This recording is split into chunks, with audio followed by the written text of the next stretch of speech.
नमस्कार। आप सुन रहे हैं द बॉलीवुड रेडियो और मैं हूं आपके साथ आकाश। दोस्तों, आज के इस पॉडकास्ट में बात राजेश खन्ना की करेंगे, लेकिन लेकर चलेंगे आपको 50 के दशक में। 50 का दशक अपने आखिरी मोड़ पर था।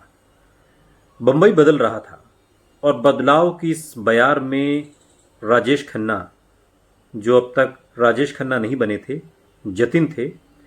जतिन के सपने भी नई अंगड़ाइयां ले रहे थे। वो अब 16 साल का था और कॉलेज की पढ़ाई के लिए उसके पिता ने उसे पूना भेजने का फैसला किया। वहाँ का फंक्शन कॉलेज बहुत मशहूर था और जतिन उसी कॉलेज में एडमिशन लेना चाहता था। लेकिन जब तक वो वहाँ पहुंचा, दाखिले की तारीख निकल चुकी थी।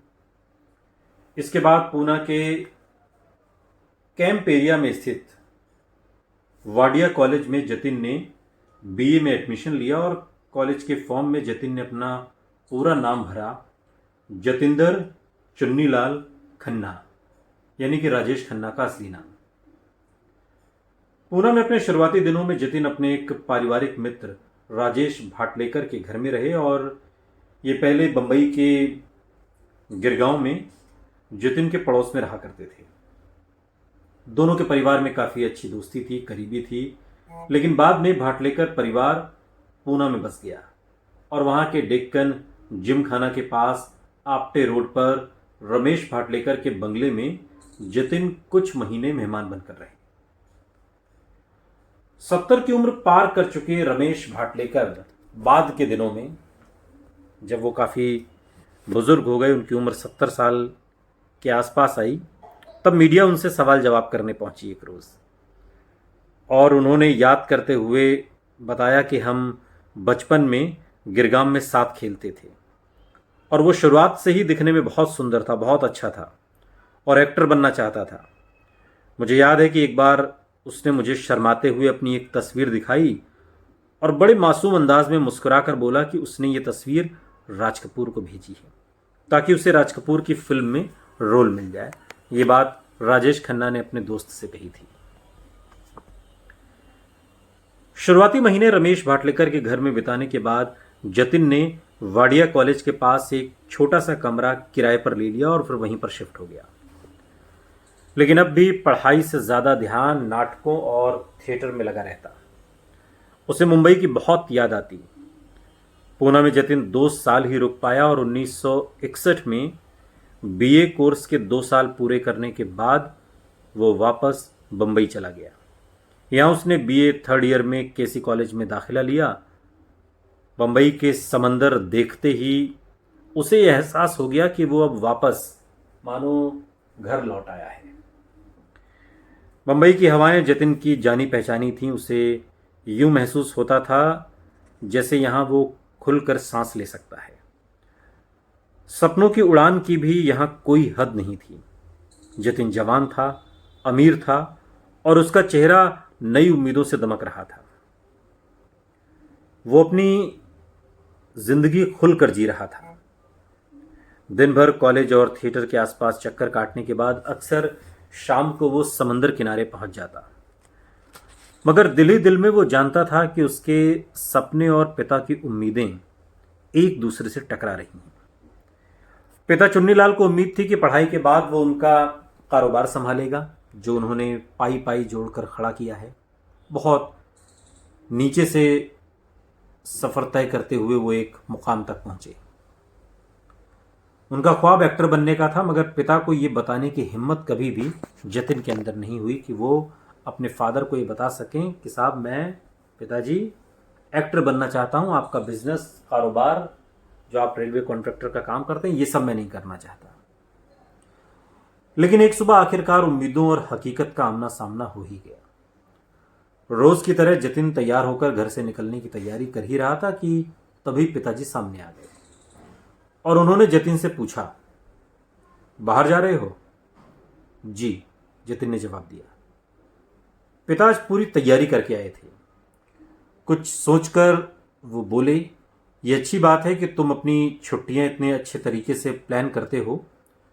मुझे उम्मीद है कि जब वक्त आएगा तो तुम अपना करियर भी ठीक से प्लान करोगे। तुम्हें पता तो है ना कि एक दिन तुम्हें काम भी करना पड़ेगा। जतिन ने धीरे से हाँ में गर्दन हिलाई और घर से बाहर आ गया। पिता ने उसे रोका नहीं और बड़ी सफाई से उन्होंने अपनी बात कह दी। अब जतिन को अपनी राह खोजनी थी। एक्टिंग की शुरुआत कैसे हो, कहां से हो, जतिन के पास इसके जवाब नहीं थे। उसके कॉलेज के एक दोस्त और उन दिनों बंबई की आईएनटी ड्रामा कंपनी से जुड़े हुए थे और इस कंपनी के डायरेक्टर थे वीके शर्मा नाम के एक शख्स। वीके शर्मा के दोस्त थे मशहूर लेखक निर्देशक सागर सरहदी। सागर सरहदी ने बाद में कभी कभी सिलसिला, चांदनी जैसी कई मशहूर फिल्में लिखी और बाजार जैसी मशहूर फिल्म का निर्देशन किया। मुंबई के अंधेरी के अपने पुराने ऑफिस में चाय की चुस्कियों के साथ उन सुनहरे दिनों को याद करते हुए एक बार सागर सरहदी ने एक इंटरव्यू में बताया था कि हमारे ग्रुप के सबसे ज्यादा अहम सदस्य वीके शर्मा ही थे। वो उत्तर प्रदेश से थे और उनका कद छोटा था लेकिन टैलेंट जबरदस्त था। वो मल्टी टैलेंटेड थे, नाटक लिखते थे, निर्देशित करते थे, उनमें अभिनय भी करते थे। जतिन उनको अपना गुरु मानता था।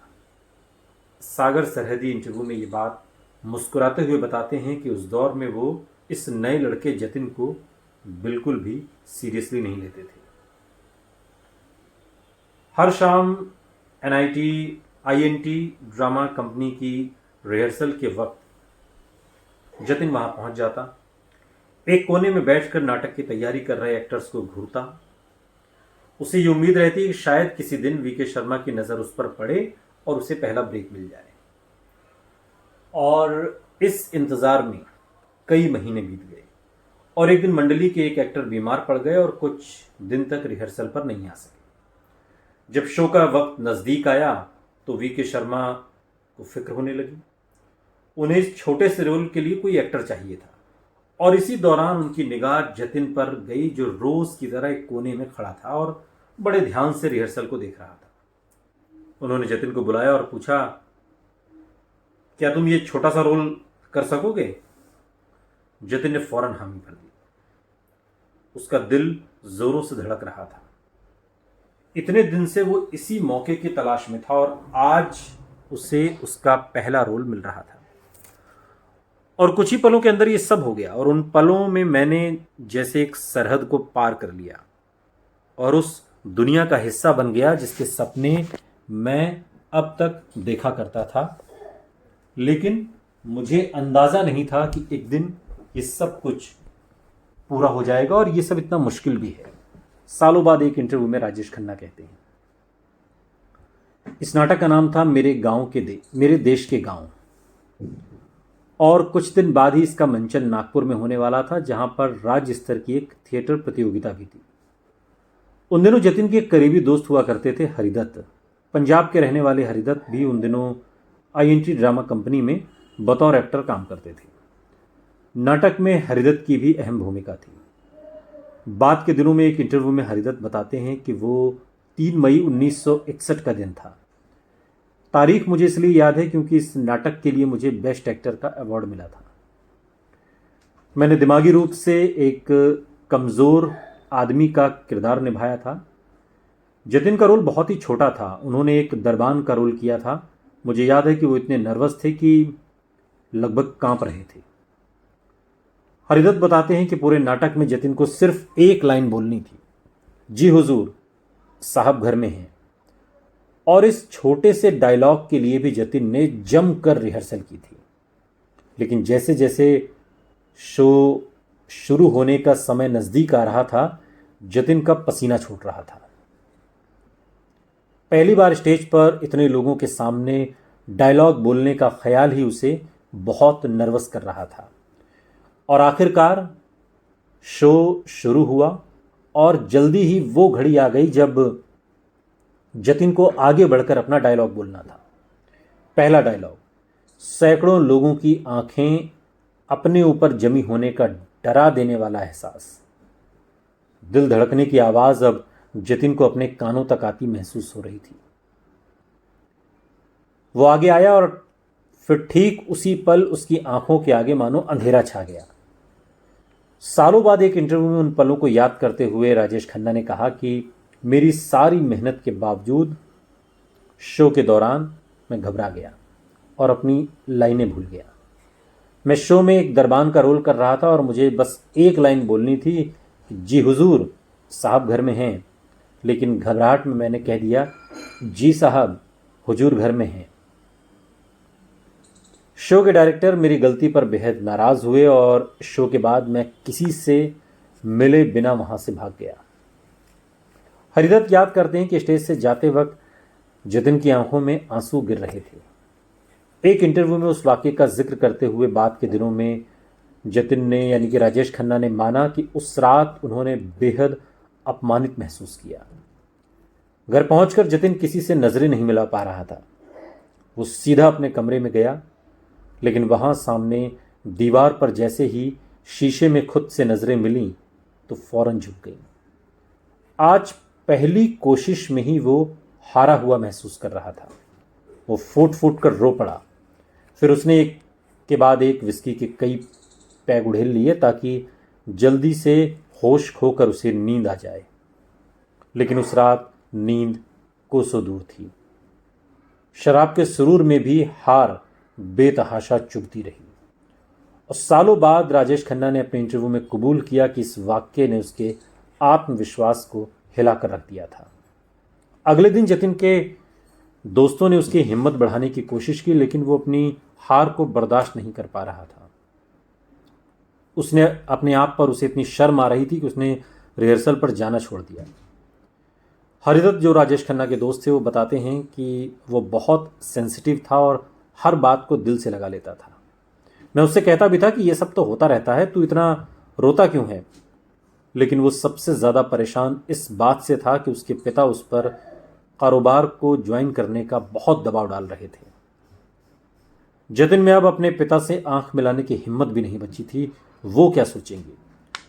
और इसी सपने के लिए उसने काम को ठुकराया था, घर के बिजनेस को, और अब वो एक लाइन तक ठीक से बोल नहीं पाया। कुछ दिन तक मुंह छिपाने के बाद आखिरकार जतिन रिहर्सल पर वापस लौट आया, उसी थिएटर की दुनिया में अपने अहम को ताक पर रखकर। और बाद में यही नाटक मेरे देश के गांव कंपनी के सबसे कामयाब नाटकों में से एक रहा। जतिन का आत्मविश्वास भी धीरे धीरे वापस लौटने लगा। और सागर सरहदी याद करते हैं कि हम उसे एक सीधे साधे लड़के के रूप में जानते थे जिसे एक्टिंग का बहुत शौक है। उसने मेरे लिखे 2 नाटकों में काम किया। पहला था मेरे देश के गांव और दूसरा नाटक था शाम गुजर गई। लेकिन एक एक्टर के तौर पर न वीके शर्मा गंभीरता से लेते थे और न मैं। मगर इसके बावजूद जतिन का हर दिन बस इसी कोशिश में गुजर रहा था कि थिएटर की दुनिया के लोग उसे एक गंभीर एक्टर के रूप में पहचाने। एक गंभीर एक्टर, एक ऐसा एक्टर जो बेहतरीन एक्टिंग कर सकता है।